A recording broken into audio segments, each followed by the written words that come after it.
Welcome back, guys. Today I have in front of me here the 6 most common boxes used for moving.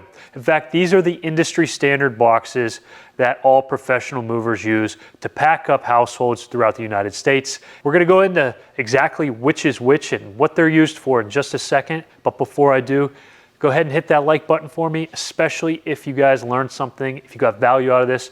And don't forget to subscribe to the channel for more videos that will help you prepare for your next move. And just like that, we'll get into it. First up, we have our smallest box. This is a 1.5.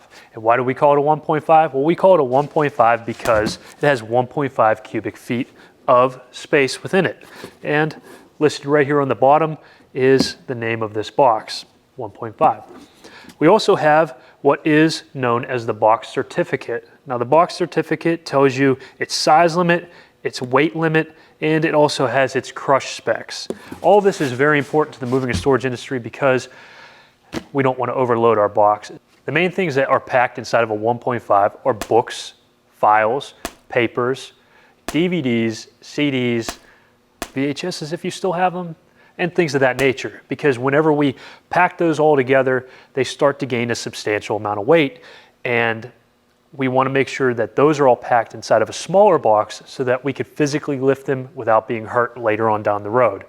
That's very important that we don't pack any of those types of items, such as books, inside of a larger box. You end up hurting yourself, your movers, or you'll have some damage, and we don't want any of that. Next up, we have our 3.1, which is a medium box. Now, we have 2 types of medium boxes, this being the first. And again, a 3.1 is named after its cubic feet. So it has 3.1 cubic feet of space within it. It's the most standard box that we'll come across and that we'll use whenever we pack because it has a great amount of space for all of your belongings. For a 3.1, we could go ahead and pack anything other than books and papers and files and things of that nature. We could go ahead and put your lampshades in here, your bedding, your toys, electronics, kitchen items such as pots and pans. We'll stay away from glass in these boxes, but anything like a KitchenAid or your appliances we could go and place down in here. You could put the tower to a computer in here, and you're going to want to make sure that anything you place inside of this is packed correctly. And lucky for you, we have packing videos that will explain how to do that. They're listed right down there in the description below, so go ahead and take a look if you're curious or if you want to learn how to pack one of these types of boxes. Just make sure that you're using your packing paper correctly, and we want to make sure that the bottom of the box is taped properly, because if it is too heavy and it's not taped properly, or even if it is taped properly, the bottom of the box can bust out and all of the contents inside of it will dump on the floor. And we want to avoid that. So don't overload your boxes. Make sure they're taped top and bottom. And I'm saying this because I have seen it where if you're deciding to pack yourself, it's easy to get overwhelmed and it's even easier to forget to tape the bottom. So double check, make sure it's taped, and now we're on to the next. All right, guys, this is a 4.5. 4.5 is the last medium-sized box that we have in our arsenal. This is great for a catch-all or anything that we might have in the kitchen that is too big for a 3.1. We run into KitchenAids sometimes that can't fit into a 3.1. They're perfect. You have those big baking pans that are really long. They're perfect inside of a 4.5. You also have bedding that is easily placed down inside of here. Clothing is also a great one for a 3.1, but it is perfect for these type of boxes. Anything like toys, large plastic toys that young kids might have, that kind of stuff is great inside of a box like this. And guys, if you're using your packing paper correctly and you're placing it in there before you're loading things in, and then you're using it to fill random spaces so that items don't jostle into each other and break, you guys can put whatever you want inside of these boxes as long as you're making sure that you're not overloading them. That's really the name of the game.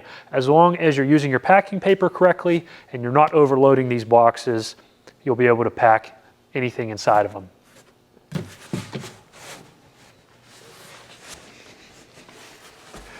All right, we're moving right along, and now we have what is called a dish barrel. Now, a dish barrel does have a very unique function and very specific one at that. It is used to pack all of your dishes, your china, and things like that. Anything you find inside of your kitchen, as well as any of that fine glassware that you might have throughout the house. We could also use a dish barrel to pack your lamps. The main thing is, if it's fragile, that's what the dish barrel is for. And we have a detailed video explaining exactly how to pack one of these, and we list it right down there in the description below, but you could also click or tap the screen right now to see that video.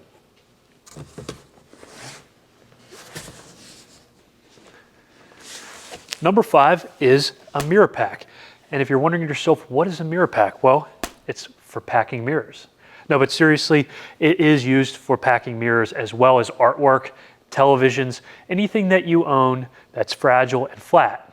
You could even use this to pack glass shelves in your china hutch. All that kind of stuff goes down inside of one of these, and we do have a detailed video about that I have linked right here. You could go ahead and tap the screen right now, or if you missed that, go ahead and take a look in the description below. We have it listed right there for you. And we'll move along to the final and the biggest box that we have. Let me go ahead and show you what that is.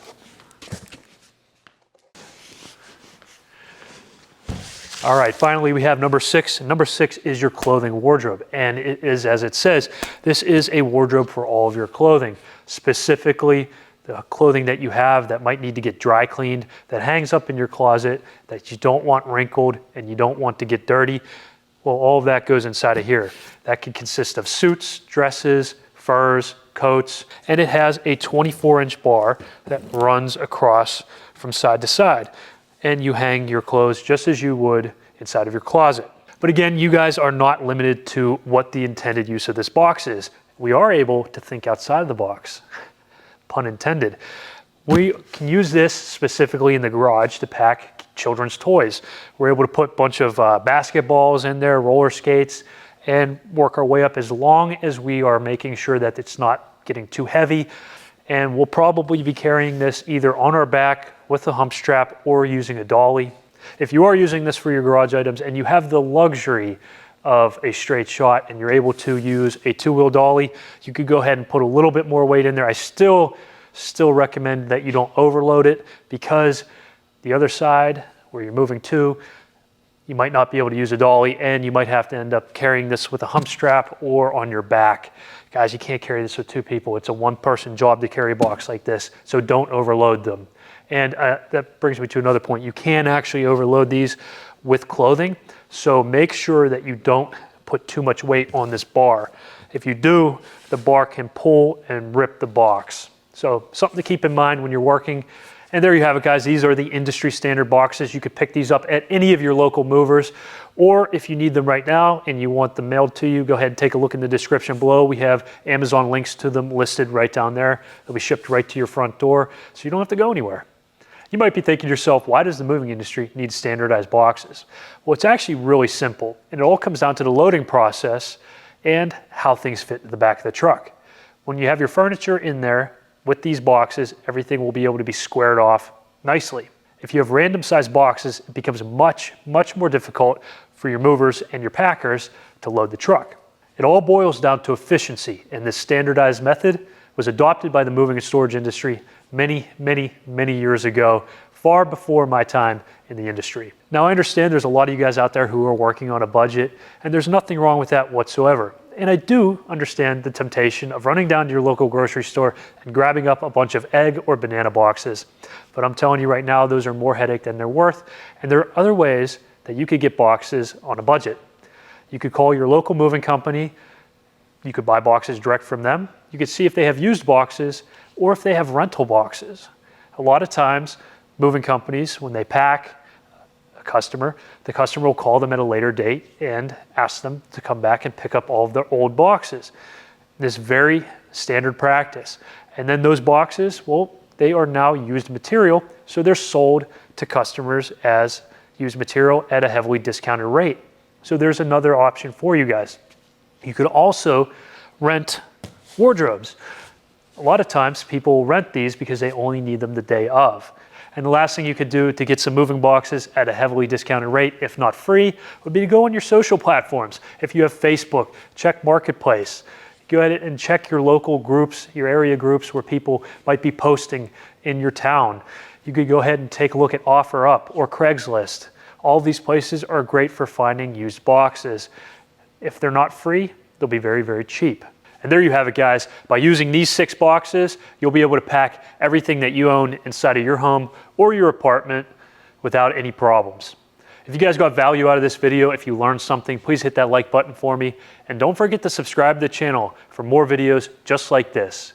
We are trying to shed some light on the moving and storage industry. There's a lot of misconceptions and false information out there. And through our videos, we're trying to educate you and the public at large on the moving and storage industry and help you prepare for your next move, because a prepared move is a smooth move. And with all that being said, if you want to learn more about Stumpf Moving and Storage, the services we provide, or who we are and what we do on a day-to-day basis, go ahead and take a look in the description below. We have all of our social media as well as our website listed right there for you. And don't forget, if you guys need any of these boxes, we also have those listed right down there in the description below.